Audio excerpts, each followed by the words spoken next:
Sure, it's probably from the wind. Could be. It's pretty windy out there.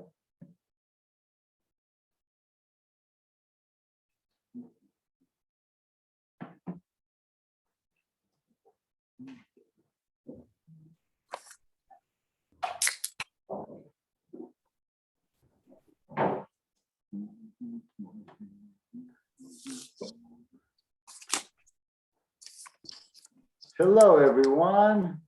Good Morning. to see you Good all. afternoon. Hello. Hi.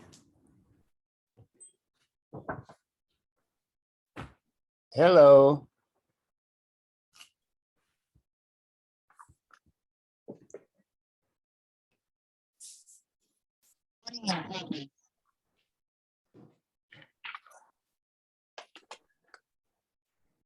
Okay, well, we've got a wonderful group here today. This is great.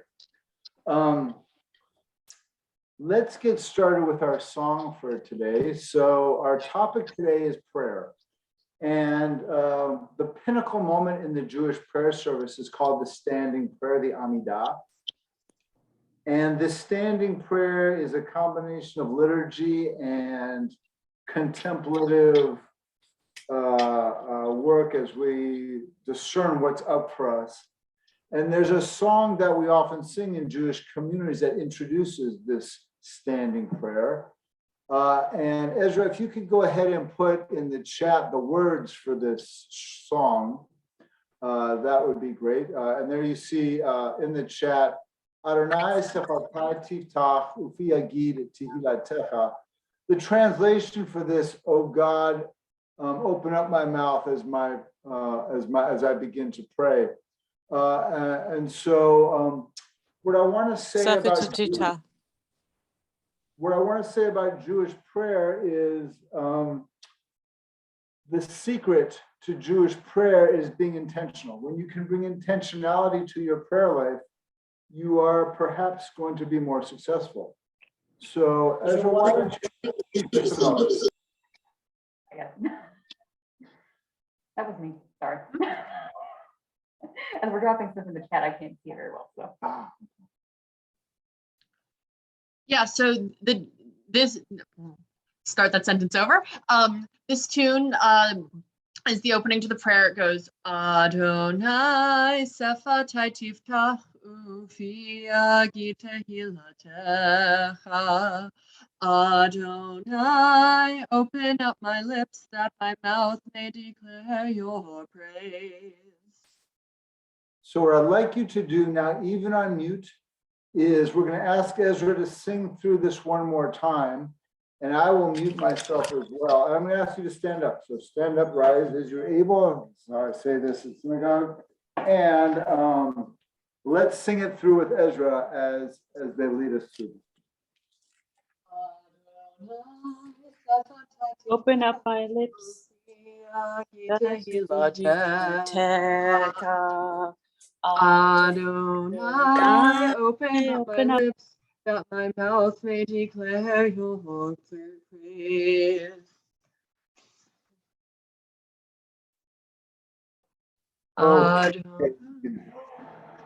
Let's take a seat and let's come back together as a group.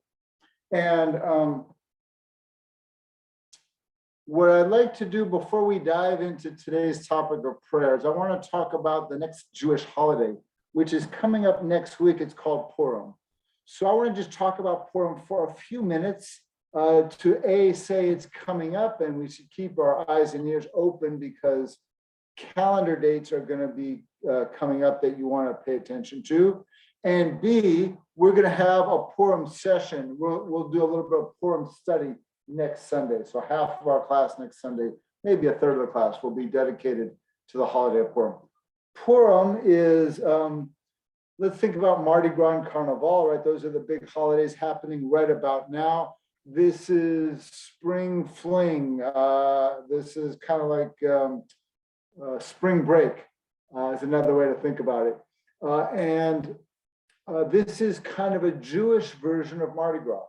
So think about costumes and drunkenness and loud feasting and parties. And that's a little bit of Purim. Now, many of us might know of Purim as more like a kid party, like lots of kids walking around in Halloween costumes. It's cute, but it's not only for kids. And in fact, when we read the story, we see it's actually a very racy story that's more of a burlesque than anything else. So the holiday of Purim will be celebrated here at Temple Beth Shalom this Friday night, which is why I'm giving you this to whet your appetite. This Friday night, if you want to join either in person or on Zoom, please wear a crazy hat. The crazier, the better. If you want to dress in full costume, that is also great. I will be in at least a costume, probably as a baseball player or as Superman. I haven't decided. We will also be serving up alcohol for those that are old enough to drink. You can get l'chaims in the back, and that can be part of your adult beverages that evening. And downstairs afterwards, we will finally be allowing ourselves to eat a little bit after our services, with COVID getting a little bit easier around us. So we will serve up the three-cornered Hamantaschen cookies, which are symbolic of Haman's hat. So if you wanted to join us Friday night, you'd be welcome to be there. It is a big party, and we're going to have a Megillah reading the book of Esther, and a Purim service Friday night at 7:30. Sunday morning, we're going to have a Purim carnival for our little kids. And if you like to join Purim carnivals, it's going to be at the new City Hall here in Hudson. And that'll be from 10 a.m. to 12. And then next Sunday afternoon, we'll come back in our Judaism 101, we'll have some Purim deeper conversations. The holiday of Purim itself will be marked a week from Wednesday, and that's going to be when the Jewish community marks the fall of Purim. It's Wednesday, March 16th. If you would like to join us at Hillel on Wednesday, March 16th, we will be having a massive Purim party there called the Matzah Ball, and people are going to be eating matzah ball soup and dressing in costumes, and the college students are going to have a lot of fun. You'd be welcome to join us at our matzah ball a week from Wednesday night, March 16th. And so there's like Purim stuff happening, and you could come and be part of it. So I just wanted to give you like this big advertisement for Purim, because it really is a weird, fun Jewish communal thing. And I think the most important part of Judaism is to be part of this communal connection. So when you get to see other Jews doing Jewish, it kind of makes sense.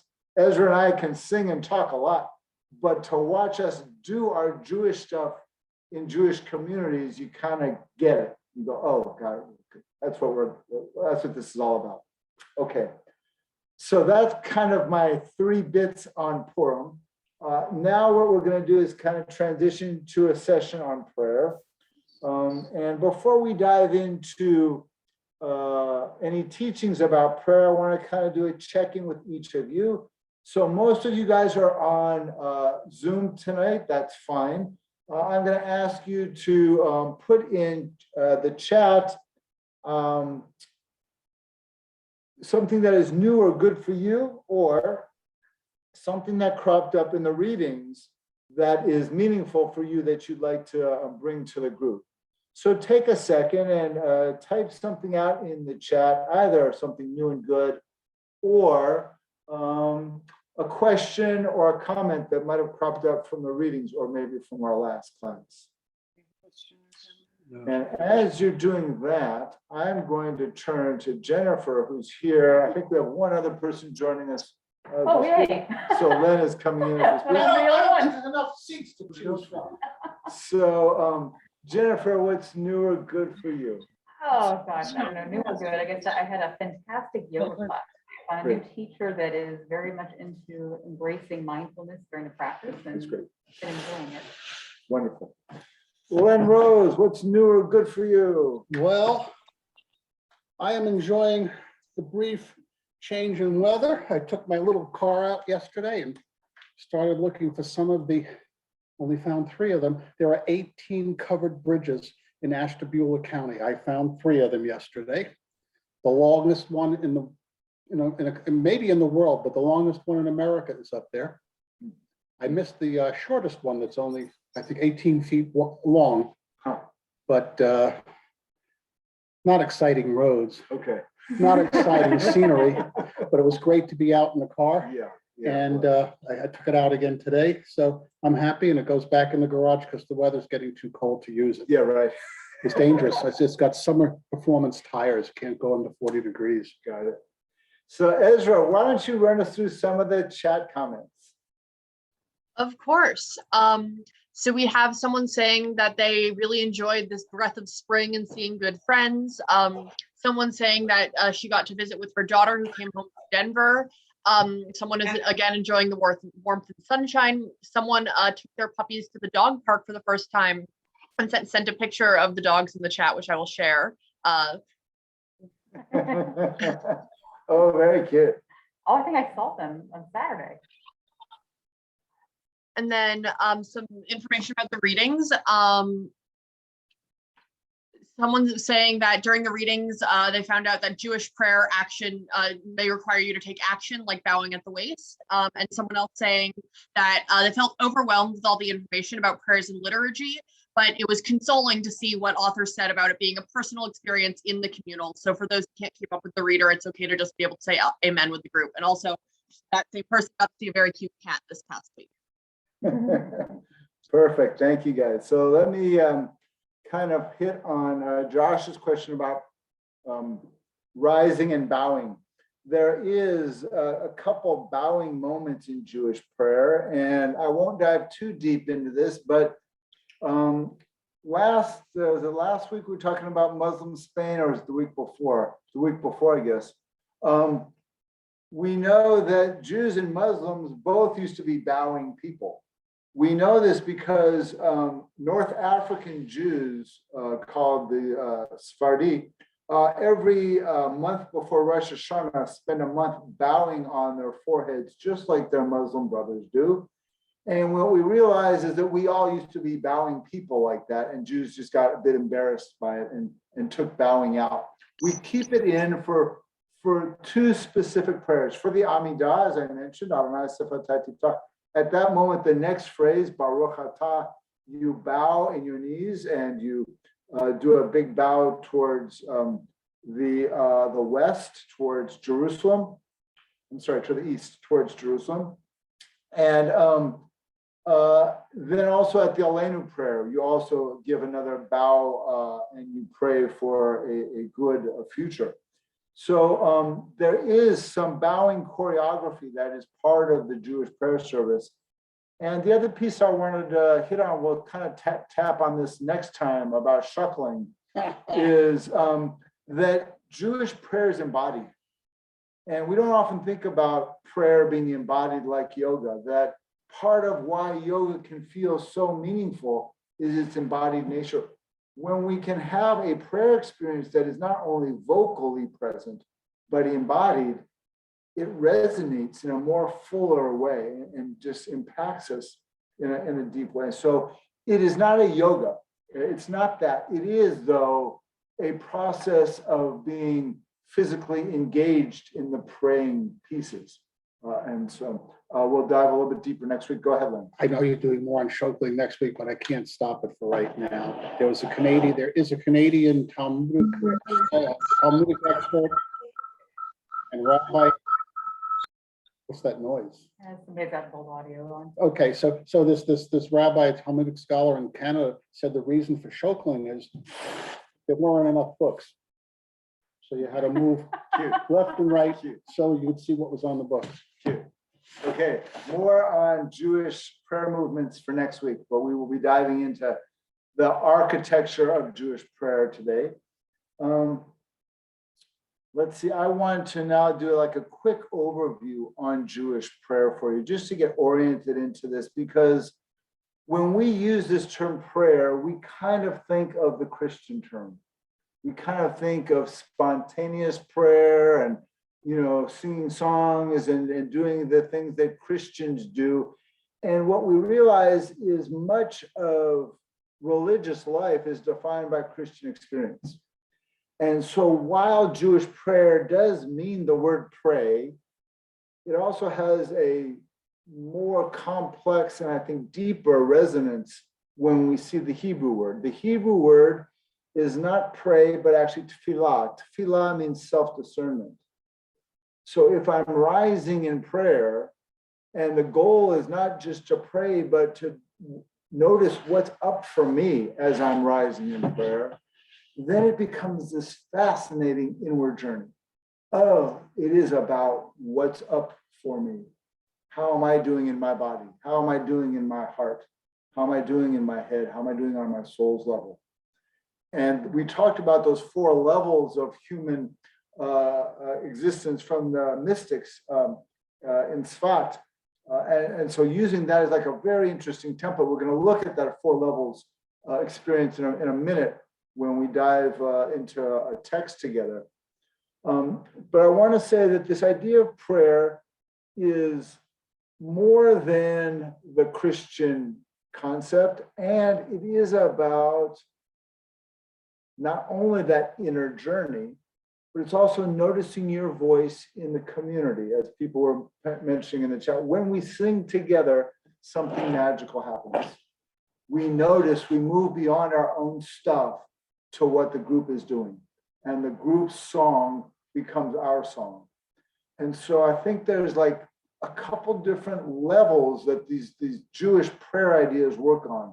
One is a musical level and experiential level. One is this self-discernment level. And then the third level is this Christian praying piece. Jewish prayer also is different because it's based on the liturgy. We spend so much time in the book that there is only the smallest open window for spontaneous prayer. At the end of the Amidah, when those prayers are recited, you are given a few minutes to offer up your own prayers from your own heart. So there is that pinnacle moment, but the journey up the mountain is all liturgical. And so it's really interesting that we wouldn't run a yoga class or a meditation session that way, of talking about what we're doing and then sitting in silence. We would practice the silence as we went up. So kind of like Jews like to talk. No. Yeah, so it's kind of the conundrum, but knowing that that pinnacle moment is ultimately a silent moment and an inward moment, I think is a powerful idea. The other thing I want to say is, from a secular perspective, it's not only about God. Every one of us has an experience of prayer on our birthdays. When we are approaching those birthday candles, right before we blow them out, we don't just hope or wish for a new toy. We hope or wish for world peace, right? We hope or wish to end starvation. Whatever our wishes, our dreams are at that moment, they are profound. And so what I'd like us to begin to do is to start with that moment. When we're standing in front of the birthday candles and we are trying to make this prayer moment serious, I think that's like the starting point for this prayer piece, because ultimately it's having other moments that sit alongside your birthday candles moment as we think about prayer. Okay, I want to, Ezra, if you could go ahead and share our poem that we're going to look at together. We're going to read this poem together in a group, and then we're going to go into breakout rooms to discuss it. So this is a poem by Rav Kook. Rav Kook was a mystic in Jerusalem in 1920. So 100 years ago, he was the chief rabbi of Palestine. He was a mystic who also embraced modernity. So I'm going to go ahead and blow that up for us so we can see that a little bit better. And that's going to be, as we're doing the same thing. So let's see, let me back up a notch. Let's do it that. Okay, that's all right. Len, can you see that okay? I wish it was a little more focused, but I can see it. Okay. So what I'm going to do as I introduce this poem is say that this is about 4 different praying postures, 4 different kinds of people who have 4 different experiences of prayer. And the question I want you to think about is which one resonates most with you? There is one who sings the song of his own life, finding everything within himself. That's person number 1. There is one who leaves the circle of herself and sings the song of her people. There is one whose voice rings with the song of humanity, hoping for the highest perfection. And there is one who rises even higher, uniting with all creatures, with all worlds, filling the universe with song. So think about, who are you? Which one of these 4 praying people are you most connected to? And for 5 minutes, share in the breakout room which one you resonate with, and then we'll come back together. So Ezra will stop the share, and Ezra will put together the breakout rooms. Any quick questions before Ezra places us in breakout rooms? Okay, so your assignment is to figure out who you are, or maybe who you used to be and who you are now, whatever works for you.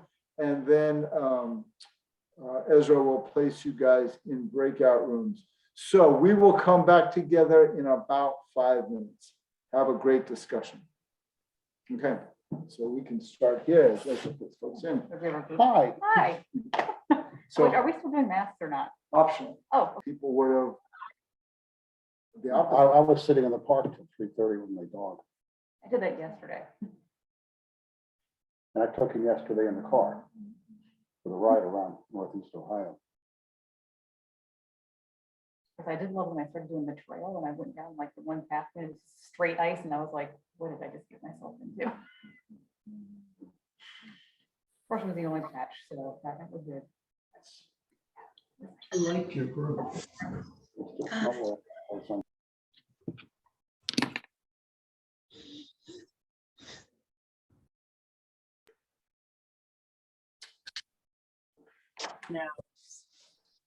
So it's pretty amazing. Well, they broke the break. Okay, welcome back to the main room. I'm hoping everyone had a really interesting discussion. So this is like one of my favorite poems on prayer. Like, this is a really rich and beautiful concept to think about, these different levels of prayer. And I would love to hear a couple of your comments. So who had like something interesting happen in their breakout room that they would like to share with us? Let's hear from a couple of the different ones. I can start if that's okay. Go ahead, Mason. So we all talked and how we've almost all kind of experienced, in a way, being in those 3 stages throughout our lives, that we've all found ourselves in times of those different stages of praying for ourselves, praying for others, praying in a general sense, praying without us even know that we're praying. I even shared, I said, being raised Catholic, I found myself, I was praying for the wrong reasons. And now that I am converting, and now that I've found this beautiful Jewish space and community, that I've found that my prayer is the community base, and that's what it is. It's about that community and about that strength together, and sharing that solidarity can even just be prayer too. That's great, thank you. Other thoughts that came up in your breakout room, or other folks had to say, or your own thoughts? Who else has something to share?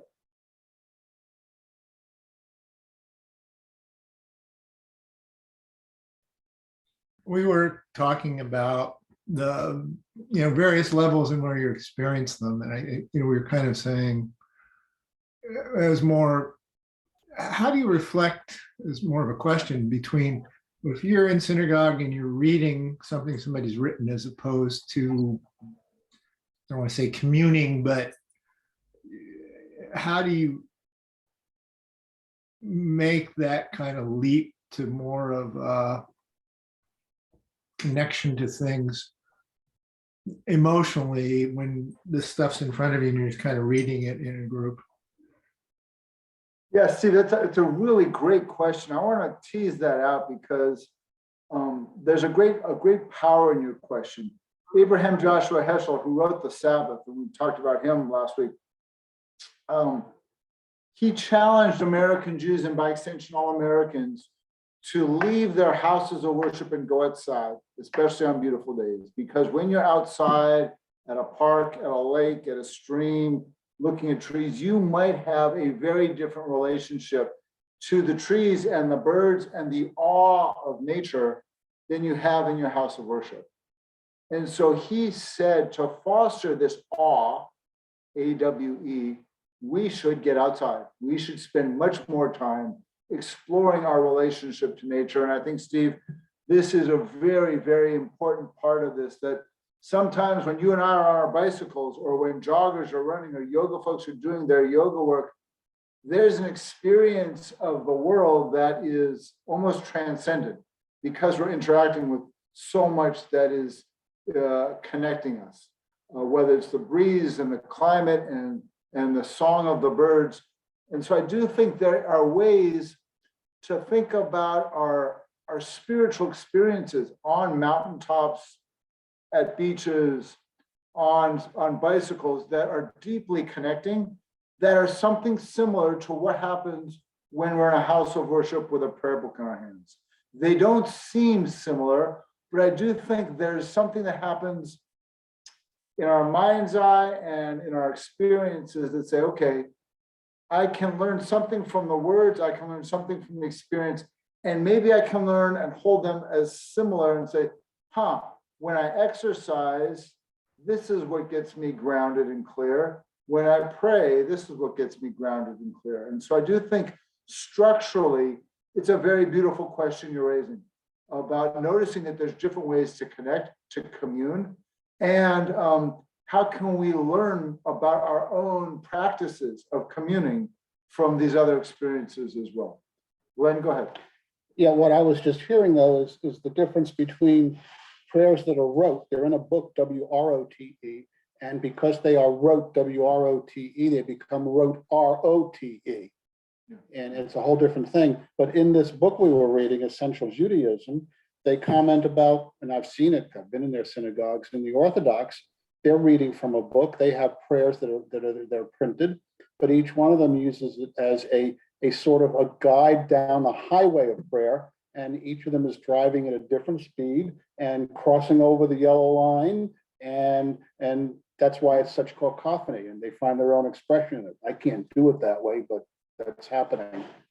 So I want to offer up off of Len's point, a very kind of advanced prayer strategy for people as they get more comfortable with prayer and they're dealing with this complexity of the roteness of prayer. It's the same, the liturgy is not changing. It's the same liturgy week to week, day to day. How do we navigate that? And what I would recommend is close your eyes, stop reading. The words are there. Right? If we're singing the song, the Shema, we know we don't have to read the words, the Shema. We know them well enough to close our eyes and utter those 6 words. And all of a sudden, something different happens when we stop reading and we verbalize. And so I do think what we can do is experience the prayer differently when we're not reading it. Hang on, keep it though.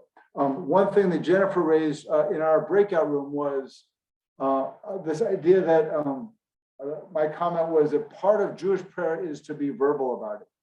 And some of us are very inhibited because we're not beautiful singers. My voice is not great. Ezra's voice is very nice. I don't have a nice voice. I have a good, simple voice. And so I know that I'm never going to be a song leader like Robin Sellinger.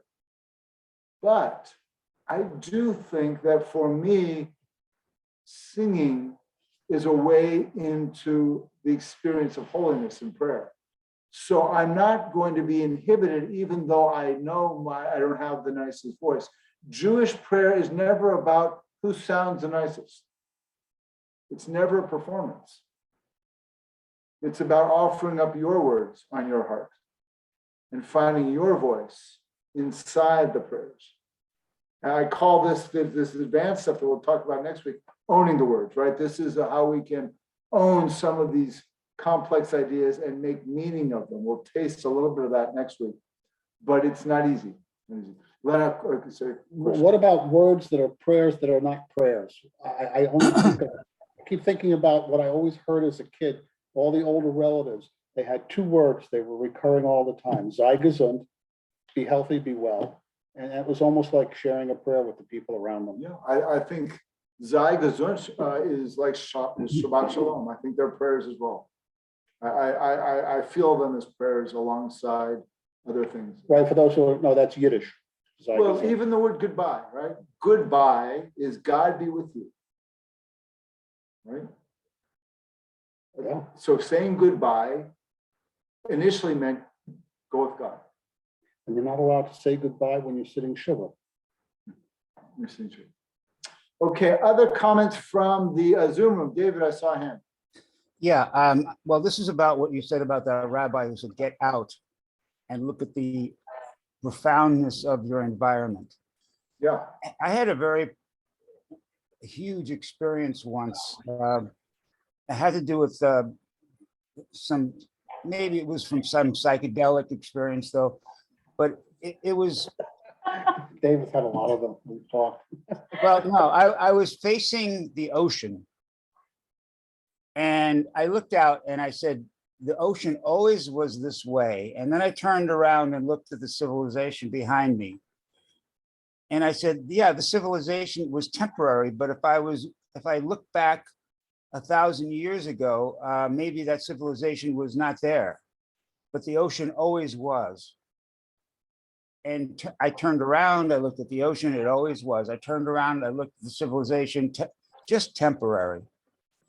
And it really registered with me that when I looked at the ocean, it was constantly always there. I looked at history. The history, that ocean was there 1,000 years ago, 10,000 years ago. So I was looking at the history of the world because that ocean was constant. And they really struck me very powerfully. I do think, David, what we'll be doing next week that will speak to this is we'll do a guided meditation on our perfect place in nature.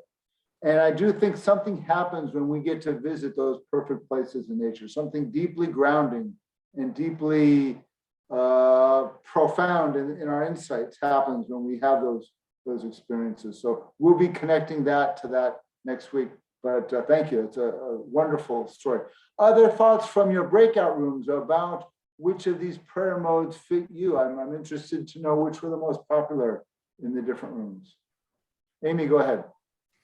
So I guess all of us talked about the idea that prayer, or whatever prayer is to each of us as individuals, fluctuates from time to time in those domains of whether your focus is on the individual or on your relationship to humanity and the needs of humanity, or the needs of your family or a local community, and that what's most present for me changes from time to time. Like this week is a time when I've thought a lot about the welfare of humanity, along with, I think, most of us probably. And as a secular person, to me, it partly has to do with trying to figure out, what does that have to do with me? What does that mean I should be doing or thinking about? Yeah, thank you, Amy. I think that makes a lot of sense. I think there is fluidity. I don't think there's a fixed process. I think many of us might start with the individual because that's kind of where the Western mind teaches us to do that. But I don't think we're only coming from that specific point. And I do think that in different places, when we're parents and we're concerned about our children, we're rarely starting with our own individual needs. We're often starting with, our child's needs. So we can figure out different times in our lives where we're in a more fluid perspective of how we're constructing our realities. And so that makes sense as well. Other thoughts, let's get one or two more as we wrap this up, because I wanted to get other experiences of these prayer modes and what were impactful to you. Okay, then I'm going to move us on. Jade, did I see a hand or were you just, okay. Then what I'm going to do now is have Ezra share this blessing formula sheet. And we're going to look at two ways to construct the Jewish blessing formula. And so there are two forms. There is what I call the short blessing formula and the long blessing formula.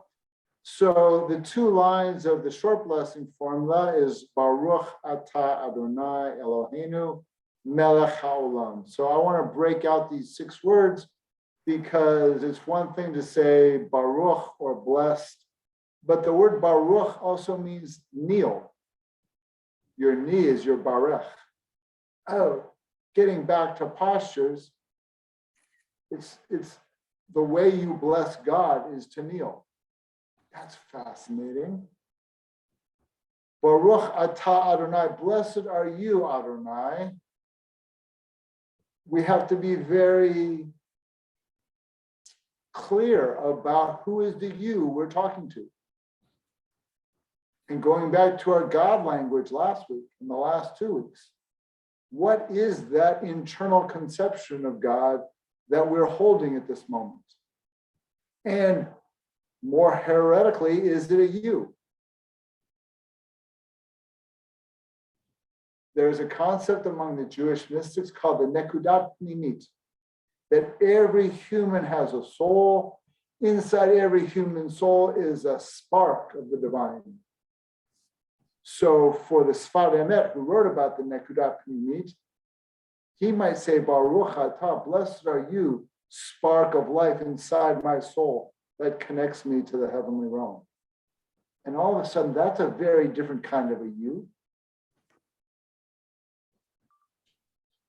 This gets really complex quickly once we use language, right? We don't often think about breaking down these 6 words so exactingly, but I think prayer can be such a stumbling block for so many of us that we have to come up with ways to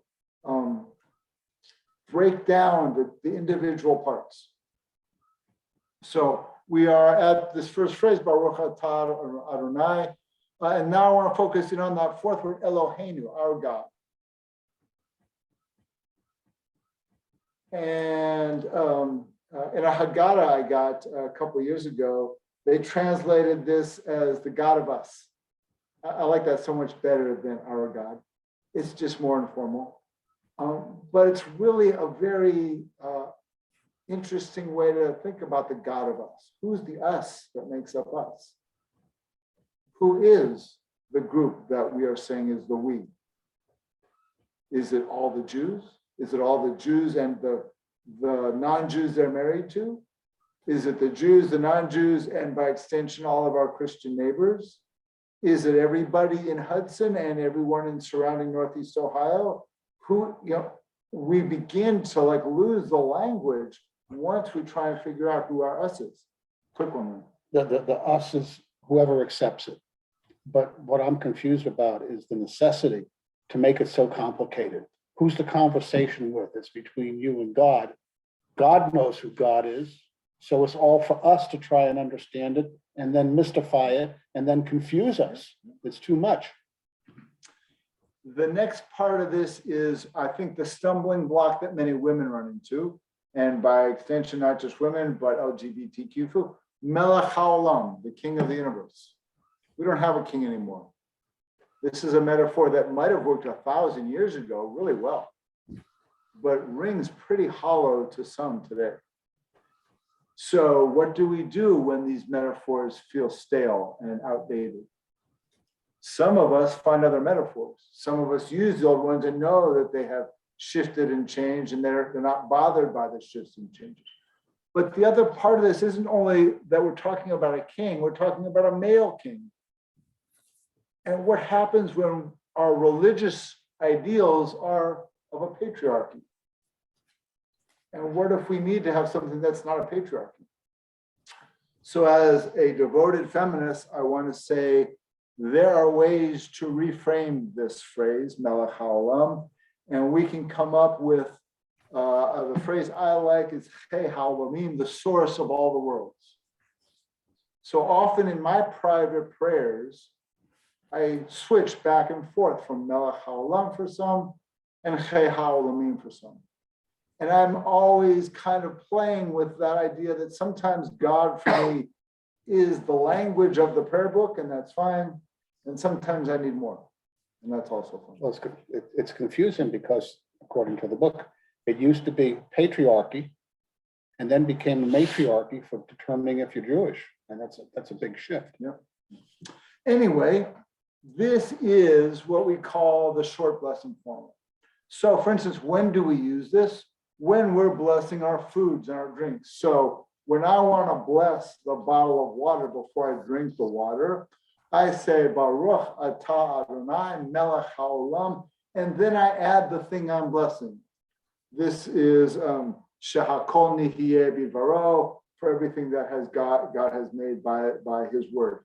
So I would say Baruch Atah Adonai Eloheinu Melech HaOlam Shehakol Nihiyeh Bivaro, and then I do the act of what I just blessed. And so what you can then assume by that drink of water is that I bless all my foods, and I do. I bless every snack, every meal, and that's just a blessing practice that I've made part of my life. And my 10-year-old would rather not be forced to bless everything. And so sometimes he rebels against me and doesn't want to bless, and sometimes he joins me for the blessings. Okay. It seems that there's a blessing for almost everything, all the way down to somebody next to you blessing you when you sneeze. Are there some things which we don't have to bless anymore? I mean, The rabbis say you should offer 100 blessings every day. 100. 100. So if you do your morning prayers, that's 18. Your afternoon prayers is another 18. Your evening 36. prayers is another 18. All of a sudden you're 54. Right. So if you say your blessings over your meals, you're pretty close to 100. Okay. Now I want to talk about the long blessing formula, which is based on the first 6 words with an added phrase. So it builds on Baruch Atah Adonai Eloheinu Melech HaOlam, and it adds in a third phrase. This third phrase is Asher Kitshanu B'mitzvotav. So I want to talk about this third phrase and be specific about this. Who has made us holy with your mitzvot, your commandments. So if we think about when do we offer up this third, what's called the long blessing formula, when we light Hanukkah candles or Shabbat candles, we offer up this third phrase. When we're doing specific mitzvot, like putting a mezuzah on our doorpost, we offer up this third phrase.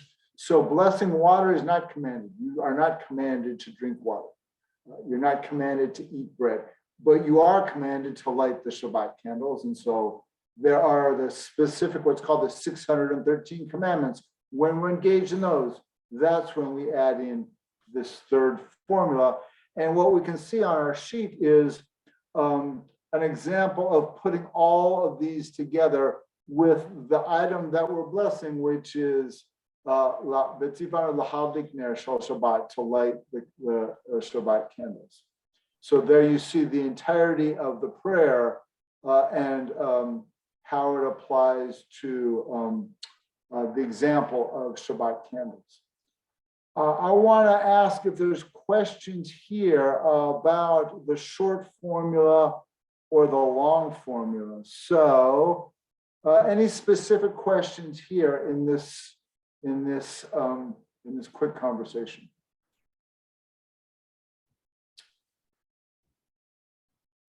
Not seeing any quick ones. So what I want to offer up is that there is feminist liturgy that accompanies these, and for feminists who prefer to use female God language instead of saying Baruch atah Adonai, they might say Baruch at Yah, which might be the feminine form of those words. And so there are ways to even shift the language. Hebrew is a gendered language. And so part of what we have to figure out is most of English is non-gendered, but we know Spanish and the Romance languages and Hebrew and Arabic are gendered languages. And so everything, the bottle of water is gendered, the book is gendered. And so once we go into that mindset, we see that Hebrew will create gendered dualities. Some things are masculine, some things are feminine. And for some of us who are concerned about non-gendered language, we might need to move beyond that. And some of the new prayer books that are coming out in the last 5 years are addressing these perspectives from a non-binary, gender-free experience. And so what we're seeing primarily in what's called the Sidur Masorti out of England is not only God language that is with they, them pronouns, but throughout the book, it is moving beyond gendered expressions in English and in Hebrew. The trick of this, and this is kind of like the question mark about Hebrew prayer in Israel, where it's a Hebrew-speaking country, is what happens to the grammar? Like, how do they do they? Even in Hebrew, when you do they and them, it's gendered. They males, they females, or they everybody. Hebrew scholars have in the last 5 years begun to think through a third gender form that moves beyond the masculine and the feminine, and they're experimenting. And Hebrews really gets a lot of credit for being creative and trying to figure out not only new vocabulary, because it gets resurrected only 75 years ago, 100 years ago, but also new grammatical forms that seem to make sense. We don't quite know how this will play out. We don't know how Israeli speakers or Hebrew speakers in this country will decide on these gender fluid forms, but the experimentation has begun. And so just to know that if we pick up prayer books from queer synagogues in New York or San Francisco, we might see experimental language that really speaks to some of these ideas. Do you think that the French are trying to do that? No. No. And in America, we refer to cars as she and ships as she. So we have a little bit. A little bit. I think the challenge is, what do we do with they, right? Once you begin to use they as not a plural pronoun, but a singular pronoun, once you practice doing that, you begin to realize, so that's a really radical thing to do to the word they. And at the same time, a really important thing to do for the people that identify with they pronouns. And so language shifts and changes as we use it. English is changing with they, thems. Hebrew will change with this expression as well. And how this will play itself out will be fascinating. Okay, I'm gonna bring us back. Ezra, you can stop the share now on the short and long formulas. And I'm gonna ask Ezra if you could share now this overview of the prayer service. We're going to look at the structure of the service, comparing both the evening service and the morning service. And we'll look at what is similar and then what is different. And so let me call that up so that we can see this a little bit better here.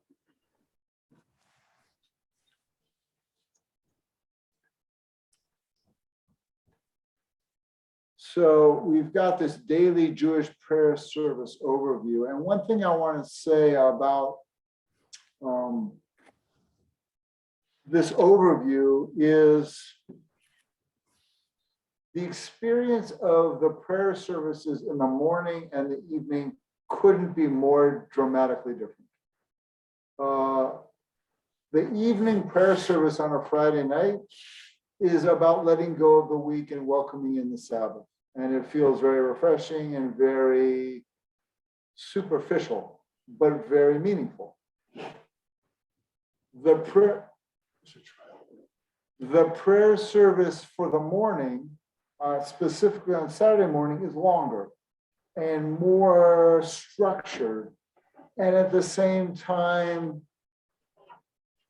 it permits those who want to go deep in their prayer life to have a deeper exploration. So think about swimming in a swimming pool. It's one thing to play at the shallow end of the pool and just kind of all be in the shallow end and have a kind of a pool party there. You can even have a drink. It's nice. But if you want to go to the deep end, you're going to have to leave the shallow end and learn how to swim. Some of us might prefer swimming on top of the water, and that's really a great experience. I'm a swimmer. I love doing laps in a pool. Some of us might also have a very different experience by diving deep into the deep end. And so using this pool metaphor, we can begin to say that the Friday night or the evening service tends to be a little bit on the shallow end. That's intentional. The morning service tends to be doing laps in the pool or diving deep into the explorations of the soul. And so all that is kind of like an introduction into these, and I'm not going to move through these different sections of the different services. So in both the morning and the evening, we have an introductory section or a warm-up. Think about baseball players getting out on the ball field. They have to play catch first. If you don't play catch, you're going to ruin your arm. And after you've played catch for 10 or 15 minutes, your arm is loose. You can then loosen up the rest of your body. You can do stretches and so on. Think about sitting on a yoga mat. You've got to do this slowly and carefully and intentionally. As your body gets warmed up, you can then settle into your postures and push your body to a deeper, more complex place. So same in prayer. We are warming up with these individual prayers in both the evening service and the morning service. The warm-ups are individual. That when we sing Lecha Dodi on Friday night, we kind of think about our own week that we're going through. We're letting go of the week and we're welcoming in this transition to Shabbat. When we say the morning blessings, we are talking about our own bodies waking up to the new day. And the language in the prayer book is definitely first person singular, I. After we have the short warm-up in the evening or the longer warm-up in the morning, we then move to what becomes the two essential sections of every Jewish prayer service. The first section is called the Shema and its blessings, the second section being the Amidah. So these are the two central prayers in Jewish liturgy.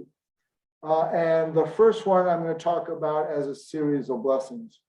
So I spoke a couple weeks ago, I introduced the song of the Shema, Shema Yisrael Adonai Eloheinu Adonai Echad. Listen, Israel, Adonai, our God is one. That's the creed, if we can say, about Jewish life, that Jews believe that there is one God, and anything else is something else that Jews might believe in or not. But they would all agree that there's this one God idea. We recite this Shema twice a day. We recite it in the morning, we recite it in the evening. Before and after we say the Shema, we say two blessings, two before, two after. So if we look at the themes of the blessings before and after the Shema, they're almost identical in the evening service and the morning service. First, we say the Baruch Hu, which is the communal call to prayer. This is a prayer in the plural. We've moved from our individual prayers of ourselves to language is no longer of I, but we. We rise and bless. We are going to stand as a community, as a prayer quorum of 10 praying Jews or more to offer up these prayers. And after we say this call to prayer, we then will have a prayer that's themed on creation and then themed on God's love for us. And then we recite the Shema. I often think of this The metaphor I teach the 10-year-olds in religious school is the love sandwich. That before the Shema is a piece of bread, after the Shema is another piece of bread, the middle is the Shema, and so you've got this love sandwich. You've got love, and then in the middle is the stuff you put in, the stuff you put into your love sandwich is the Shema itself. And so therefore the Shema becomes a love song, which is a radical idea. If we think of the Shema as how we express oneness, when we make love to our partners, we're trying to transcend our separateness and have that moment of oneness. All of a sudden, there is almost an erotic nature to what we're describing with the Shema in this love sandwich. The love prayer after the Shema is called the Ve'ahavta, and the Ve'ahavta is number 2 is about God's love for us. Number 4, the Ve'ahavta, is about our love, our commitments back to God in gratitude for that love. The other prayer that comes right after the Ve'ahavta is the Michamocha, which is the redemption from Egypt. So this also happens twice, in the morning prayers and in the evening prayers. And this is our moment in our liturgy to say, there's been times where we've been messed up, where we were slaves, where we were oppressed, where life was terrible, and somehow we got out. We don't only say that at Passover. That is the theme of our Passover Seder. We say that twice a day, every day. And so all of a sudden, what we can begin to imagine is leaving slavery and exiting into freedom is the journey of a lifetime. It's the journey of the rest of our lives. That we are always in this relationship of leaving slavery and moving towards freedom. Okay, these prayers from the Baruch Hu to Michamocha are called Shema U'Berchotecha, the Shema and its blessings. This section takes, 10 minutes on a Friday night, 20 minutes on a Saturday morning. Because the morning liturgy is longer, you're not in such a rush, you can have more expressions. So they add in a couple additional songs in the morning section. But this is primarily the way to think about the structure of Shema's blessings. Now, in this next section, we're going to talk about the Amidah. This is where that song Adonai Sefatati Tach comes from. We begin that section with that song. And the tricky part of this is to think that the Amidah on Shabbat is completely different than the Amidah on weekdays. On Sunday afternoon, your Amidah doesn't look anything like your Amidah looks like on Friday night. I wonder what's different. So let's take a look. On Friday, they both start in the same. On Friday night, during Shabbat, we have 7 blessings. And on the weekdays, we have 18 blessings. So what I want you to do is a little bit of math. The 3 that begin the Amidah and the 3 that end are identical, both on the weekdays and Shabbat. So therefore, the 3 at the beginning and the 3 at the end leave 1 in the middle. That's Shabbat specific. If you think now about the weekdays, the 3 in the beginning and the 3 at the end are the same. The middle 12, which replace the 1 for Shabbat, we have 12 different requests that we think about for our daily prayers. These 12 are about our health, they're about our welfare, they're about the government, they're about justice, they're about bringing captives in, they're about praying for the natural world and making sure that the natural world is in good balance. And so we have 12 individual requests that sit in between the opening and the closing. And on Shabbat, we have 1 individual request, which is to focus in on the holiness of the peace of the Sabbath. Okay, that's a bit complex, and I want to ask for questions about either the Amidah or the Shema or blessings before we finish this off. Len, get us started. I was always led to believe as a kid that the Shema was the most important prayer. One of the books we're reading suggests it might be one of two most important prayers. I don't remember what the other one is. The Amidah. So if Okay. one and then the other. But what I wonder is the idea that I also was given as a kid, that if you didn't know any other prayer at all, knowing the Shema was enough. Okay. Yeah. Fine. Fine, okay. You know, it's a start, right? If you're trying to entice children to say, hey, if that's all you learn, that's good enough, that's fine. And when we open up our prayer book, we see there's more than one page in the prayer book. And so when we want to move into a more complex idea of what does it mean as a Jew to open up the Jewish prayer book and engage with the words of the prayers, we then have to grapple with the other. Has that short prayer always been 2 pages on most prayer books? It's even shorter in most prayer books as a presentation. It's paginated not as 2 pages, but 2 lines. The pagination in Orthodox Sidurs, which have no English whatsoever, it's 2 Hebrew lines, and then you move on to the stuff before, the stuff after, and that fills the page. Yeah, because the Reform, it goes across 2 pages. Which is, as a pagination gesture, is telling you these are important. Mhm. Take your time and look at these 2 pages. Spend a moment focusing in on the 2 pages. So the structure of the Shema is a structure of focus. I want to say that as someone who teaches prayer to kids, we want to think about how we can bring all of our focus into that moment of the Shema. The rabbis teach that between the Baruch Hu and Michamocha, you should have as much focus as possible. There should be no interruptions. There should be no English. Just go through the Hebrew from A to Z and do it as seamlessly as possible, and you can access higher realms of existence. What I want to say about that is, I talked a little bit about the musicality of prayer.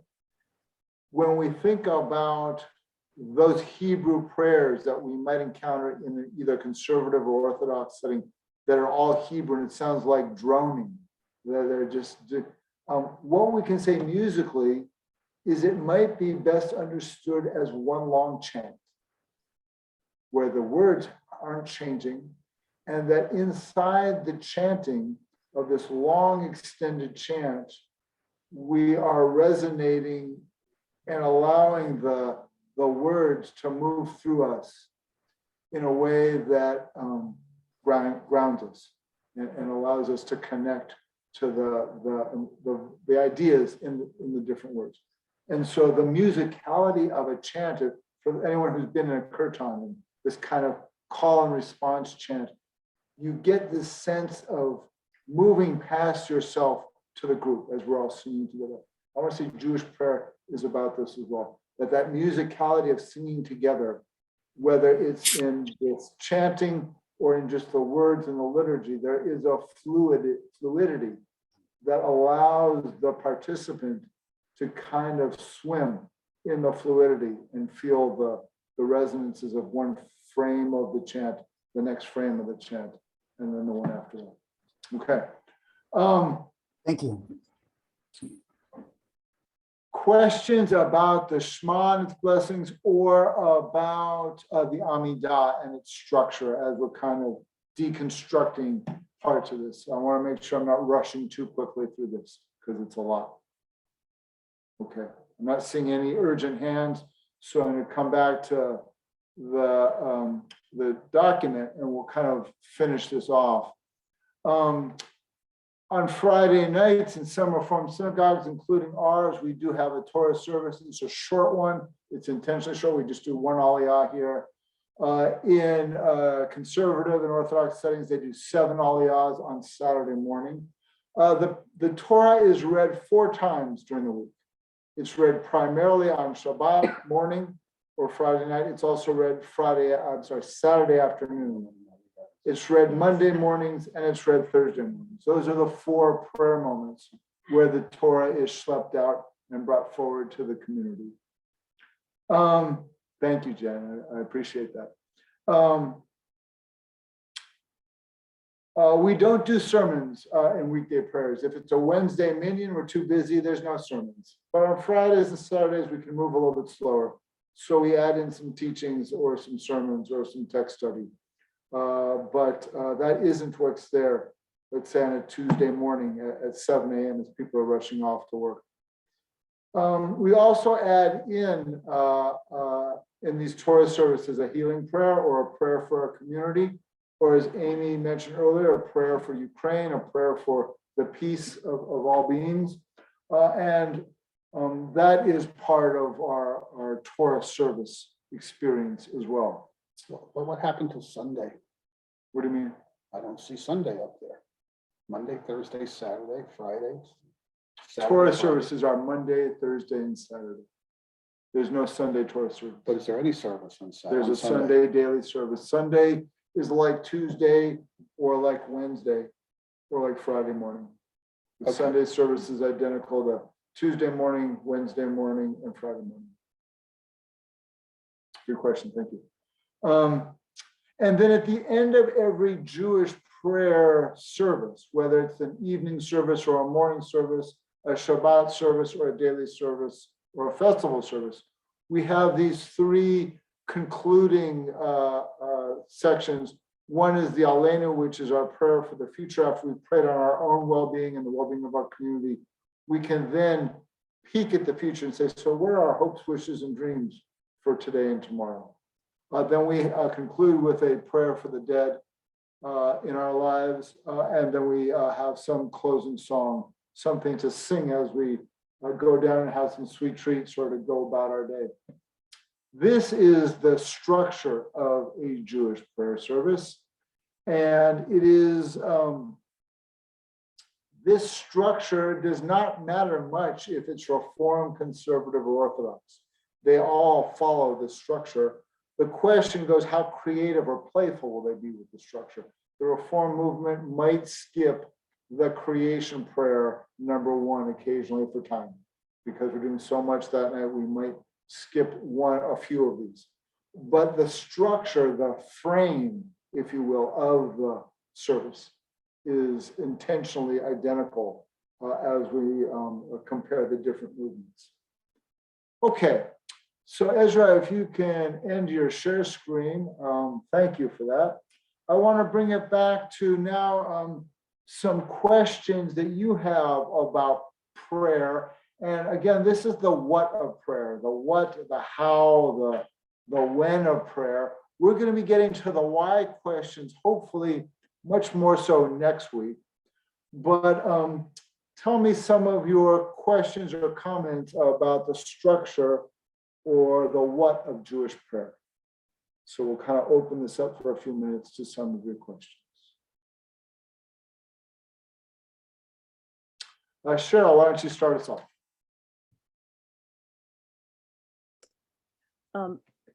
It's always seemed to me that in a way, the structure of the service, I guess, especially the Saturday service, is kind of a recapitulation of the Exodus story and the receiving of the Torah.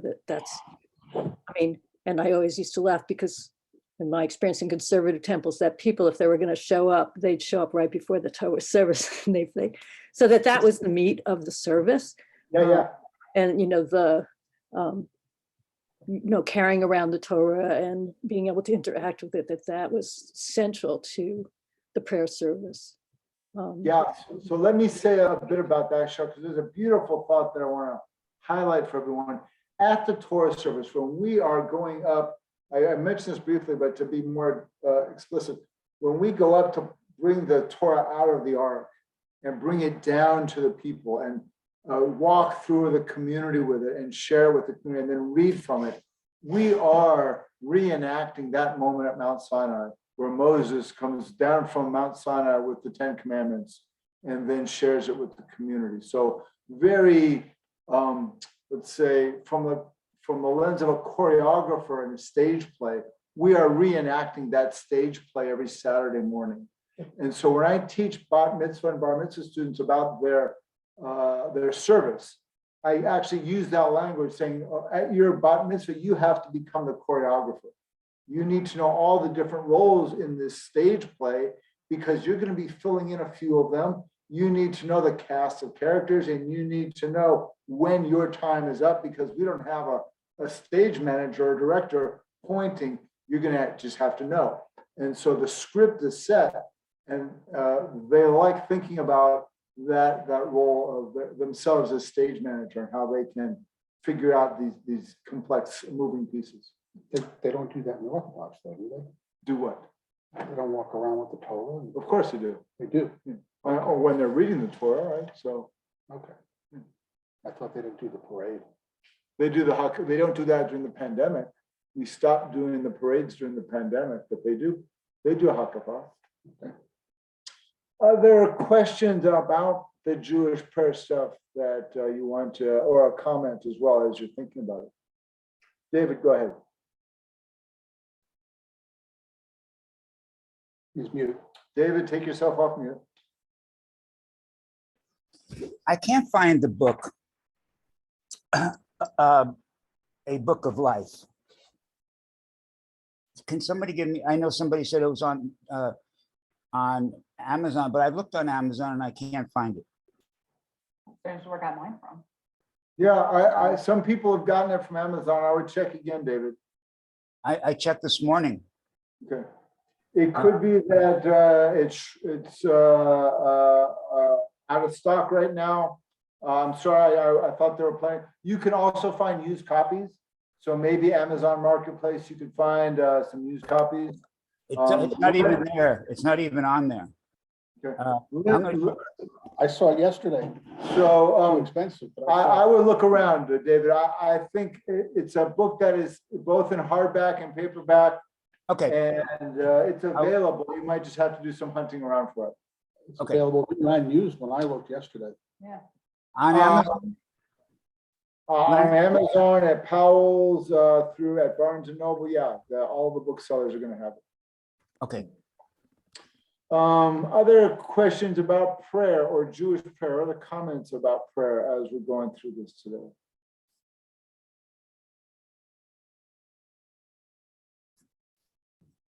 I just checked for David. It's in stock. Yeah, okay, David, Jennifer just checked and she found it. She works at Amazon. 27 She bucks? found it in stock, so Oh, you can get it at Amazon. Buy it used for $17.10. You can get a discount if you buy it used, David. Okay, something must be wrong with my brain. Okay, okay, I must have something wrong with my brain. Okay, I'm sorry. I apologize to everybody. I must no be worries, mentally ill. no worries. Sorry, I got to plug for Amazon. It's all good. I want my stock to go up. So let me say a word about Jewish prayer then as an invitation. If we were talking about our exercise regimens or our yoga regimens, we would say that doing yoga once every 6 months is pretty meaningless. Hopping on a bike for Steve and myself once every 6 months would be next to meaningless. But getting out on your yoga mat each and every morning is deeply rewarding. Getting on my bike 4 times a week is deeply rewarding. It becomes a practice. And so like yoga, like running or swimming or cycling, prayer is a practice. The more we engage the practice, the more attuned we get and the more benefits we get from the practice. And so what I would like to invite you into is, this is not only a practice for communal gatherings in large synagogues. You should have a prayer book at home. You should have one of these at home, and you should pick it up if you want to and get nourishment from it so that you can do the practice alone as well as in a community. As a person who loves being in community, I know the benefits of communal gatherings. As a meditation teacher, I am a terrible meditator because I refuse to meditate by myself. That's why I start meditation groups, so I can have other people to meditate with. It goes the same for prayer. One of the things I'm going to be doing as a rabbi of this community, every year I pick a new book for us to focus in on for the entire year. The book I'm going to pick for Temple Beth Shalom, beginning in the summer for all of next year, will be the prayer book. Because I do think we as a community need to be investing more time and energy inside the individual prayers and having discussions about our prayer lives that we might find deeply valuable. So this is to whet your appetite, like what happens after Judaism 101? What's the part two? The part two is going to be next year, beginning in August, moving through next year. We'll be developing a special Torah study experience here on Saturday mornings, where we'll have prayer discussions and prayer study, and then we'll do some prayer labs, some prayer experiments, and then we will do this twice a month. They'll be short, about an hour of this. And after we do a half an hour of study about prayer and a half an hour of prayer practice, we'll then do some Torah study together for another half hour. So it won't change the timing. It'll still be like about a 90-minute window. And then the folks who want to stay and have a bagel brunch can have a bagel brunch, and we can really, I think, spend time in hopes of developing this art of prayer that we'll talk about more next week. But the other piece of this I want to offer up is about the communal experience. So what I would like to encourage folks is push past your shyness, especially at Purim, where there's a holiday and there's a lot of frolicking and gaiety, and come to Jewish prayer services. Try them out and get a sense of what happens when the group comes together, because it's almost indescribable when the group can be in this space of witnessing each other. And what I want to say about this is, I mentioned this when we talked about Shabbat, it bears repeating here about prayer. During the pandemic, when people were moving through the chaos without much ballast, and they couldn't make headers, tails of the latest CDC stuff or the insanity about first masking and then vaccines, Jews had a way of bracketing the chaos. Every Friday night and Saturday morning, we could press the pause button on life and we could spend some time in our community. We could spend our time with each other on Zoom and in person and celebrate Shabbat. We could sing some songs, we could have some discussions, we could do some learning. And that experience of being in community in the middle of a crisis saved the Jews. So when the world goes a little bit crazy, and we're going a little bit crazy right now, we need anchors. And one of those anchors is Shabbat. And one of those anchors can be community that forms around Shabbat. And so I just want to encourage you there to find a bit of ballast, because it's a stormy world we live in right now. It's a bit tough. Okay. Let's talk about the homework for next week. There's not a lot of homework, so if you have more readings to do about prayer, you can do that. In this book, there's one or two pages about Purim. So find the entry on Purim, find the entry here on Purim if you have this book. Not a lot of reading, but spend some time thinking about the practice of prayer, what the practice of prayer has meant for you. Or let me expand this out. Let's have a discussion next week about spiritual practice in general. We can share, like, when have we had spiritual practices that worked for us, and when did we have spiritual practices that just either weren't meaningful or weren't satisfying or whatever. So I think part of what we'll talk about is this practice piece for next week. Okay, Friday night is Purim here. Come, it's going to be a lot of fun. And next Sunday we'll dive into the art of prayer and a little bit of Purim as well. Thank you. This was a lot of fun. And the other invitation is, now that the weather's nice, if folks feel like they are brave enough to join us here in person, you're welcome.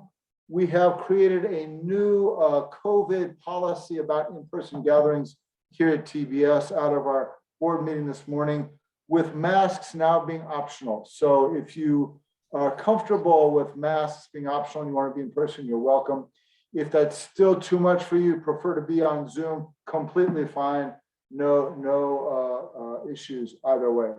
But everyone is welcome to join us in either location. Have a great week, and I'll see you either Friday or next Sunday. Take care, everybody. Michael, Rabbi, Yeah. could you say like a short few words about, I know this, maybe this sounds really dumb to you, but what you mean when you say, use the word spiritual, what that means to you? Yeah, so I prefer the language of spirituality over the language of religion. I think most Americans for the past 10 years don't know what to do when they say they are religious or they're not religious. And so I've stopped using the term religious as an adjective. I just think it's become meaningless for most people. And so therefore I prefer language and ideas more from spiritual experiences that might be connected to exercise, yoga, meditation, and other spiritual ideas. Because if we think like, where are most people connecting these days, they might be spending more time at yoga studios or in gyms than they are in church or synagogue. And so I have found the language of spirituality much more inviting and less cumbersome and outdated than the language of religion. And so that's kind of my choice of words. And so the spiritual is not just the experience of being a yoga practitioner, it's the experience of gardening. It's the experience of cooking. It's the experience of finding something in your life that grounds you and gets you through when the world gets kind of tough. Those are spiritual experiences, I think. I just have a lot of trouble. People will say, no, I'm not religious, but I'm a spiritual person. Yeah. And I guess I don't know what that means.